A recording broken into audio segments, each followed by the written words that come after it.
입니다. 우리 한 번 더 인사하겠습니다. 큰 은혜 받으시기를 바랍니다.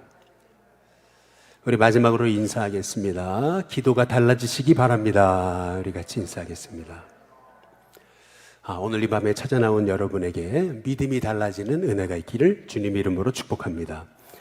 오늘 이 밤 우리 금요 철야 가운데 기도하러 나온 성도들의 기도의 깊이가, 기도의 내용이, 또 기도의 방향이 달라지는 은혜가 있기를 주님의 이름으로 축복합니다. 또한 여러분의 심령에 예수님이 주시는 그 사랑으로, 은혜로 충만하시게 되시길 주님의 이름으로 축복합니다. 오늘 함께 읽으신 말씀은 실은 성경에서 가장 논란이 많은 성경 가운데 하나입니다.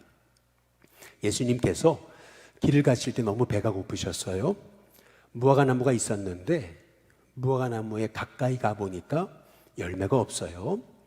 그래서 예수님이 무화과나무를 저주하십니다. 근데 문제는 이 무화과의 때가 아니었다라고 이렇게 성경이 말하고 있다는 점이에요.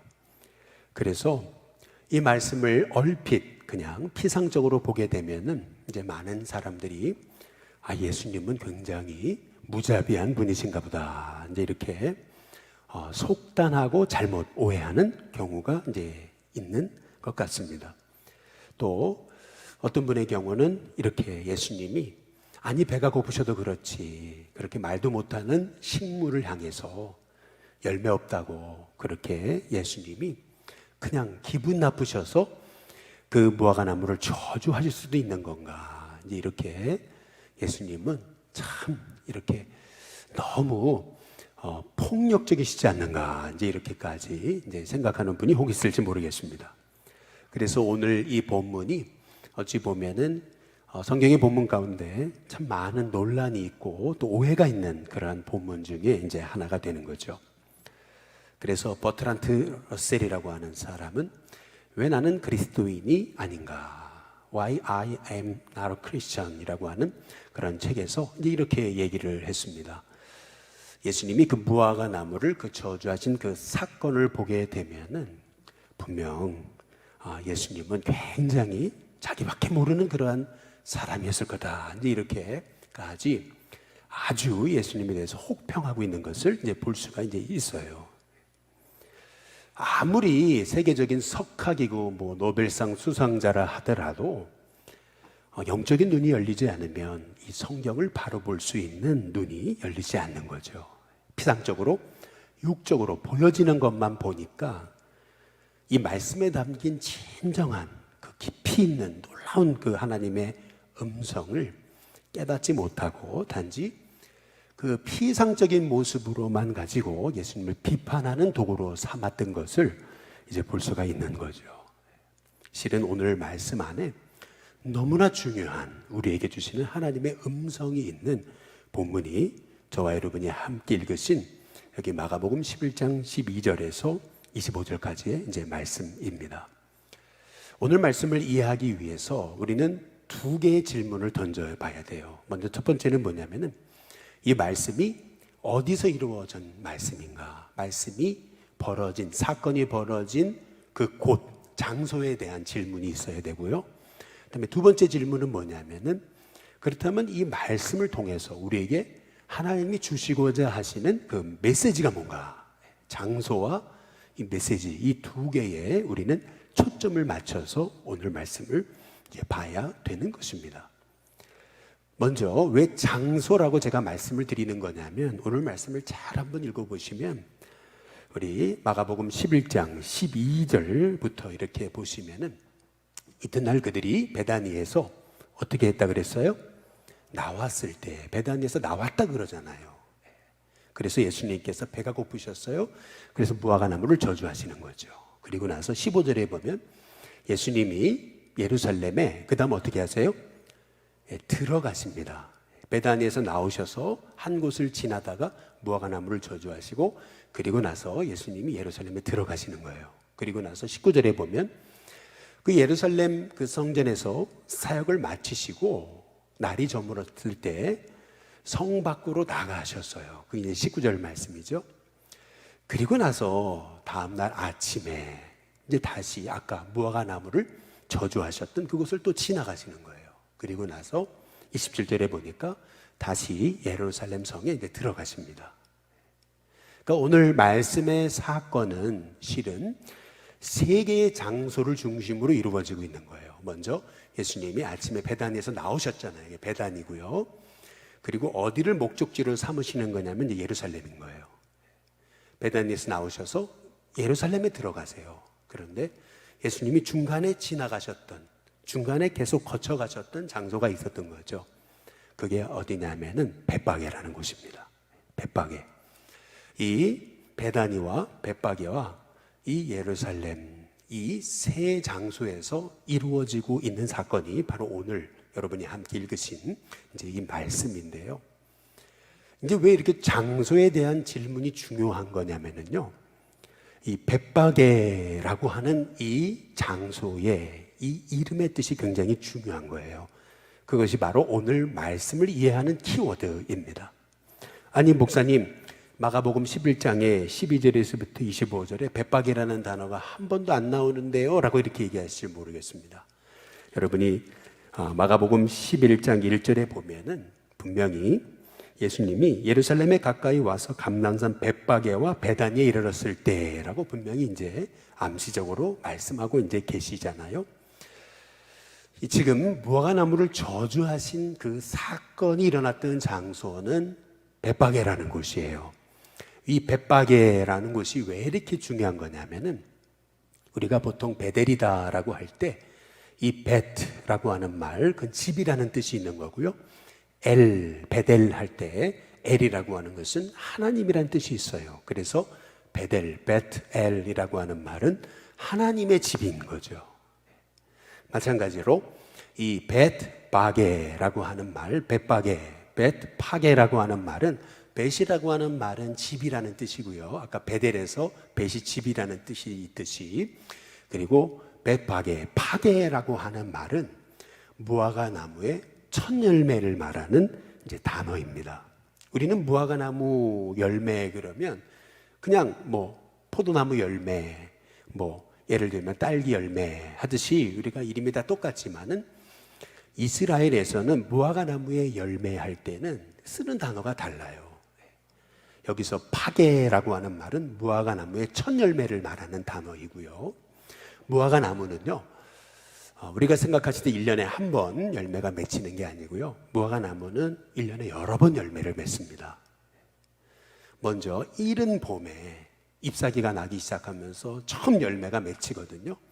그 처음 맺히는 열매를 가리켜서 파게라 그러는 거예요. 그래서 여기 벳바게라고 하는 곳은 이 무화과 나무 첫 열매의 집이라고 하는 뜻이 있는 거죠. 다시 말해, 이 벳바게라고 하는 곳은 특별히 무화과 나무가 많았던 그러한 동네입니다. 무화과 나무 첫 열매로 유명한 그런 동네였던 거죠. 당연히 무화과 나무가 무성했을 거 아니겠어요? 무화과 나무의 특징이 있어요. 그것은 뭐냐면은 우리 마가복음 11장 13절에 보시면 오늘 말씀에 이렇게 얘기하잖아요. 멀리서 잎사귀 있는 한 무화과 나무를 보시고 이렇게 말하잖아요. 여기서 굉장히 중요한 키워드가 이 말씀에 있는 거예요. 멀리서 봤어요. 여기 나무를 보시면 멀리서 보면 잎사귀가 크잖아요. 그렇죠? 멀리서 봤을 때 잎사귀가 크단 말이에요. 그러면은요, 멀리서 잎사귀가 조그맸으면 잘 안 보여요. 그런데 멀리서 봤을 때 잎사귀가 크단 말이에요. 그러면은 이미요, 여러분 무화과 나무를 길러보신 분은 잘 아시겠지만은 저희는 집에서 무화과 나무를 기르고 있습니다. 그런데 벌써 잎사귀가 커지면은요, 열매가 다 맺혀 있어요. 그게 무화과 나무입니다. 그래서 무화과예요. 꽃은 안 폈는데 잎사귀가 크게 자라나 있으면 이미 열매가 맺혀 있는 거예요. 그런데 문제는 이 무화과 나무가 처음 열매에 맺히는 그 첫 열매, 봄에, 이른 봄에 잎사귀가 크게 열리면서 처음 맺혀지는 이 파게라고 하는 열매는 이게 열매가 크지 않기 때문에 이건 상품성이 없어요. 그러다 보니까 농부들은, 무화과 나무의 주인들은 당시에 가난한 사람들이 마음껏 따먹을 수 있게끔 이제 그거를 그냥 이렇게 아무나 먹을 수 있게 해줬던 겁니다. 그래서 우리 예수님은 벳바게를 지나가시면서 멀리서 보니까 잎사귀가 크잖아요. 그럼 벌써 열매가 맺혀 있었어야 되는 거예요. 그래서 당연히 열매가 있을까 해서 갔는데 열매가 없잖아요. 열매가 있어야 될 나무가 열매가 없다. 잎만 무성하다. 여러분, 여기에 오늘 말씀에 핵심이 있는 겁니다. 우리도 사실은 이렇게 겉만 무성한 이제 크리스찬인 경우가 종종 있잖아요. 겉으로는 기도도 많이 하는 것 같고, 겉으로는 말씀을 많이 묵상하는 것 같고, 겉으로는 진짜 하나님의 사람인 것 같은데 열매가 없단 말이죠.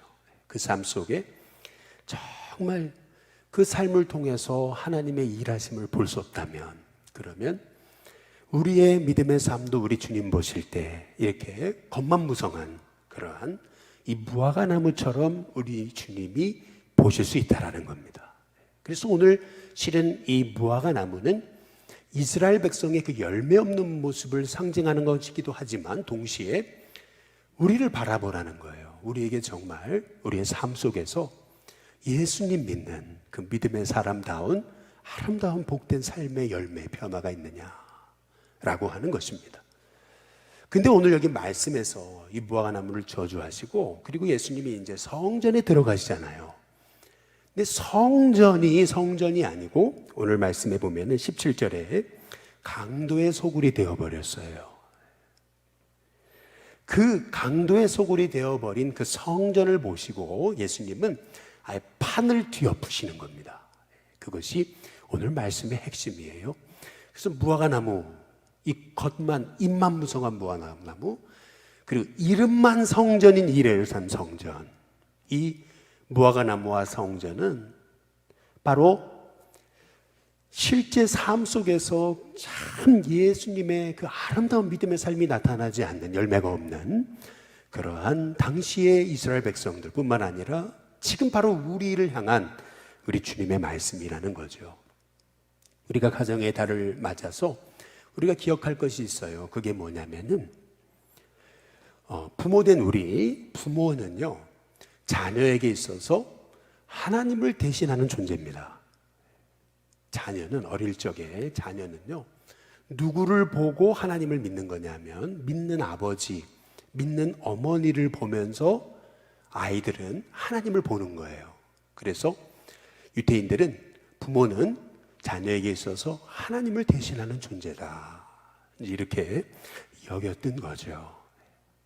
부모님이 늘 신실하게 예수님 사랑하는 모습을 보고 자란 자녀들은요, 절대 세상을 최고의 가치로 삼을 수가 없어요. 내 부모님이 보여주신 하나님을 향한 모습이 늘 그렇게 예수님 사랑하는 모습이셨는데 어떻게 자녀들이 살아가면서 세상만을 가치로 두고 살 수 있느냐는 거죠. 그래서 우리는 우리 자신에게 끊임없이 물어야 돼요. 나는 부모로서 우리 자녀들에게 정말 하나님 살아계심, 하나님이 진짜 살아계심을 나는 보여주고 있는 부모인가? 나 자신에게 물을 필요가 있습니다. 또한 성도는 어떤 존재냐면은 안 믿는 사람들에게 있어서 하나님을 나타내는 존재가 되는 거예요. 부모가 자녀에게 있어서 하나님을 나타내는 존재라면 성도는 세상 사람들, 예수님을 모르는 사람에게 있어서 하나님을 나타내는 존재라는 거죠. 세상 사람들은 하나님 볼 수가 없습니다. 세상 사람들은 믿는 우리의 모습을 통해서 하나님을 보는 거죠. 그래서 우리가 소위 믿는다고 하면서도 세상 사람보다 못하면, 야, 믿는 사람들이 더해 라고 한다면은, 그러면은 실은 세상 사람들은 우리를 통해 하나님을 보고 있기 때문에 세상 사람들은 하나님에 대해서 하나님은 참 믿어서는 안 되는 분이야 라고 생각하게 만든다는 거죠. 뿐만 아니라 성전도 똑같은 거예요. 성전은 하나님을 나타내는 도구인 거예요. 그런데 하나님을 나타내야 될 도구가 강도의 소굴이 됐잖아요. 분명 성전은 만민이 기도하는 집이라 일컬음을 받게 될 것이다 라고 말씀하셨던 하나님이신데, 그런데 이 성전이 강도의 소굴이 되어버렸잖아요. 그러니까 우리 예수님이 아예 판을 다 엎어버리시는 겁니다. 오늘 이 말씀을 통해서 우리에게 주시고자 하시는 말씀이 뭐냐면, 성도로서, 또 아비로서, 어미로서, 또 우리가 크리스찬으로서 우리가 정말 우리의 삶을 통해 하나님을 나타내고 있는가라고 하는 것이죠. 그래서 실은 오늘 말씀을 통해서 우리 주님이 하시고자 하시는 말씀이 그거예요. 무화과나무를 저주하시고 성전을 뒤엎으시면서 예수님이 하시고자 하셨던 말씀, 그러니까 오늘 말씀이 말하는 게 뭔가? 먼저 장소에 대한 이해, 배박에 열매가 가득해야 될 무화과나무 열매에 열매가 없잖아요. 그게 배박에서 일어난 사건이다. 이 장소에 대한 이해가 됐어요. 그렇다면 오늘 말씀을 통해서 주님이 주시고자 하시는 말씀, 메시지가 뭔가? 이제 그거를 물어야 되는 거거든요. 실은 이제 많은 분들이 하는 얘기가 이제 이런 거예요. 예수 믿어도 사람이 안 변한다고. 예수 믿어 소용없다고. 예수 믿어도 다 똑같다고. 이제 이런 얘기를 가끔 하는 것을 이제 들어요. 여러분, 이 얘기가 맞습니까? 여러분의 삶의 경험을 볼 때 예수 믿어도 사람은 안 바뀌어. 여러분, 그 말이 맞아요? 어떻게 생각하십니까? 정말 예수 믿어도 소용없어. 사람은 안 바뀌어. 예수 믿는 것들 다 똑같아. 여러분, 그 말이 맞아요? 틀린 말이에요. 정확히 말하면은요, 예수 믿어도 사람이 안 바뀌는 게 아니고요, 그 사람이 잘못 믿어서 안 바뀌는 거예요. 어떤 사람에게 귀신이 들어가도 사람이 달라져요. 귀신이 그 사람에게 임해도 사람이 이상하게 바뀝니다. 하물며 우리가 예수님을 믿었어요. 그러면 성령님이 내 안에 오셨잖아요. 그렇다면 여러분, 우리가 바뀌지 않는 게 기적인 거예요. 사실은. 그러니까 다시 말하면 예수 믿어도 사람이 안 바뀐다 이 얘기가 아니고요, 이 사람이 안 바뀐다면 그러면 그 믿음이 잘못된 거예요. 그러니까 무슨 말이냐면, 예수님을 믿는다라고는 하는 거예요. 교회는 다녀요. 성경도 잘 알아요. 봉사도 많이 해요. 그러나 그의 믿음이 실제 예수님과 교통하고 교제하고 사귀는 살아있는 신앙이 아닌 거예요. 예수님이 내 안에 오셔서 내 안에 계시는데, 그래서 내게 말씀하시는데 변하지 않는다면 둘 중에 하나인 거죠. 안 믿었든지 아니면 믿어도 너무 내 고집이 세든지. 나는 주님 뜻대로 안 살아요. 나는 내 뜻대로만 살아요. 여러분, 그렇다면 안 바뀌는 거죠. 그러나 우리 주님은 온 우주 만물을 창조하신 창조주 하나님이실 뿐만 아니라 우리의 죄를 위해 속죄제물이 되신 화목제물이셨잖아요. 그래서 예수님이 내 안에 찾아오시면 내 인생이 바뀔 수밖에 없는 거예요. 그래서 우리가 지난 주일날 살펴봤듯이 진짜 여러분 안에 예수님이 찾아오셔서 여러분이 매일 그분의 음성에 주목하며 살아가는 하나님의 사람이라면요, 여러분은 삶이 바뀌게 되어 있습니다. 저는 우리 신교회 성도님들이 진짜 믿음의 삶을 통해서 입만 무성한 무화과나무 같은 신앙이 아니라, 성전이라는 이름은 가졌으나 그 성전이 강도의 소굴로 가득한 것이 아니라 저와 여러분의 삶이 참 주님이 일하시는, 여러분의 일상의 삶 속에서 하나님의 살아계심이 드러나는, 야, 저 사람 예수님 믿더니 정말 사람이 달라졌어, 이제 그런 은혜가 있는 하나님의 종들이 되시기를 주님의 이름으로 축복합니다. 그러기 위해서 오늘 예수님은 세 가지를 말씀하는 거예요. 어떻게 하면 내 인생이 열매 맺는 인생이 될 수 있을까? 입만 무성한 무화과나무 같은 인생이 되지 않을 수 있을까?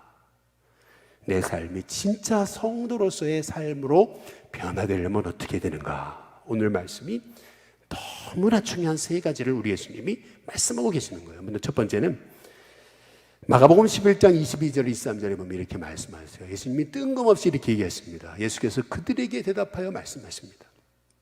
하나님을 믿어야 된다. 여러분 잘 보세요. 지금 제자들 하나님 안 믿는 사람 아니거든요. 지금 베드로가 묻는 거예요. 아니, 왜 무화과나무를 저주하셨는데 그게 왜 마른 겁니까? 이제 물은 거예요. 근데 예수님이 갑자기 뜬금없이 하신 말씀이 뭐냐면 하나님을 믿어야 된다. 딱 얘기를 했어요. 그러면서 하시는 말씀 23절에 보면은 정말 누구든지 그랬어요. 누구든지 이게 중요한 거죠. 이 산도로 들려서 바다에 던져지라 하여 그 말하는 것이 이루어질 줄 그대로 믿고 마음에 의심하지 않으면 산을 옮기는 그러한 기적의 삶을 살 것이다 라고 이렇게 예수님 말씀하세요. 결국에는 우리의 삶이 변화가 없는 이유, 그것은 믿음의 문제라는 거예요. 믿음의 문제. 예수님 믿어도 사람이 안 바뀌는 게 아니고요, 사람이 안 바뀌면 그것은 그 사람의 믿음이 잘못됐다는 거죠. 한경진 목사님들이 이제 남한산성에 은퇴하셔서 계셨던 한경진 목사님께 찾아가서, 아니 목사님처럼 목회를 잘하는 비결이 어디 있습니까? 라고 이렇게 물었대잖아요. 그랬더니 그 한경진 목사님의 한마디 대답이 너무 충격적이었대잖아요. 그게 뭐냐면 목사님들께 하셨던 말씀이 예수님 잘 믿으시기 바랍니다 라고 그랬다 그러잖아요. 아니 예수님을 믿는 목사님인데, 그러니까 목회하는 목사님들인데 그 목사님들한테 어떻게 하면 목회를 잘합니까? 이제 이런 질문에 뜻밖에도 목사님들 예수님 잘 믿으시라고 그랬대잖아요. 지금 오늘 예수님이 하시는 말씀도 똑같은 거예요. 아니 왜 이 무화과 나무가 이렇게 말랐습니까? 이제 그때 예수님이 하셨던 말씀, 하나님을 믿어야 된다. 진짜 너희에게 믿음이 있다면 산을 옮기는 그러한 능력의 사람이 될 것이다. 우리 예수님이 말씀하고 계시잖아요. 그러니까 다시 말하면 뭐냐면은 우리의 인생이 열매 맺는 인생이 되려면은 실제로 내 안에 찾아오신 그 예수님이 진짜 내 안에 살아계시다. 여러분, 그것이 믿어지는 은혜가 있어야 될 줄로 믿습니다. 정말 예수님 사랑하셔서 살아계셔서 내 안에 계시고 내게 끊임없이 말씀하여 주시는 그 음성에 주목해서 우리가 정말 입술로만 주님 믿습니다가 아니고 매 순간에 내 삶 속에서 말씀하시고 내와 교통하시고 나에게 그 하나님의 뜻 가운데로 인도하시는 그 예수님의 음성에 주목하며 살 때 실은 내 입술의 고백이 바뀌어지게 되는 거예요. 함부로 말을 못하죠. 입술의 고백이 달라지고, 그리고 내가 어떻게 함부로 누구를 미워해요.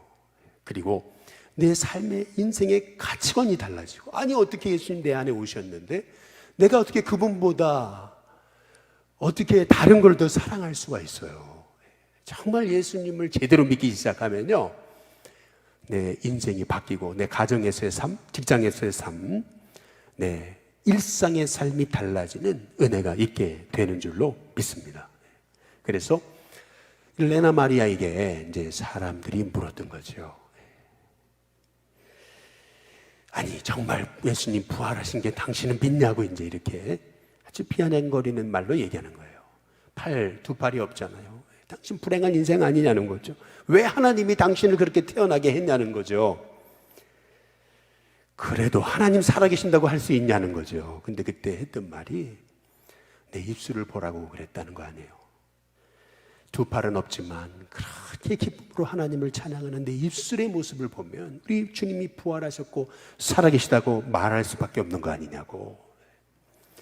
정말 하나님을 제대로 믿으면은요, 내 인생이 불행한 것이 아니고요, 내 안에 찾아오셔서 날 구원하신 그 예수님의 그 십자가와 부활의 믿음이 우리의 심령 가운데 살아 역사하기 시작하면은요, 저와 여러분의 인생에 어떤 불행도 불행이 아닙니다. 오히려 그 불행이 여러분의 삶에 엄청난 축복으로 바뀌는 은혜가 있게 되는 줄로 믿습니다. 한번 옆에 분한테 한번 인사해 보겠습니다. 하나님 제대로 믿읍시다. 한번 인사해 보겠습니다. 하나님 제대로 믿어야 된다는 거예요. 우리 예수님이 주신 첫 번째 말씀. 두 번째는 뭐냐면 우리의 믿음의 삶이 정말 달라지려면 여러분 기도가 바뀌어야 돼요. 기도가. 우리 예수님이 주신 말씀이에요. 마가복음 11장 24절에 보면 이렇게 얘기합니다. 그러므로 내가 너에게 말한다. 무엇인지 기도하고 구하는 것은 받은 줄로 믿어라. 그리하면 너에게 그대로 된다. 여러분, 이 말씀은 이 맥락에서 봐야 됩니다. 왜 예수님이 이런 말씀을 하셨나? 여러분, 바리새인들처럼 기도 많이 하는 사람도 없어요. 사실은요. 지금 유대인들도 얼마나 기도 많이 하는지 몰라요. 지금 기도를 많이 해라 적게 하라는 이런 얘기가 아니에요. 지금 하시는 말씀이 뭐냐면 기도가 달라져야 된다는 거예요. 똑같은 기도를 하는데도 어떤 사람은 이 기도를 하나님이 들으신다.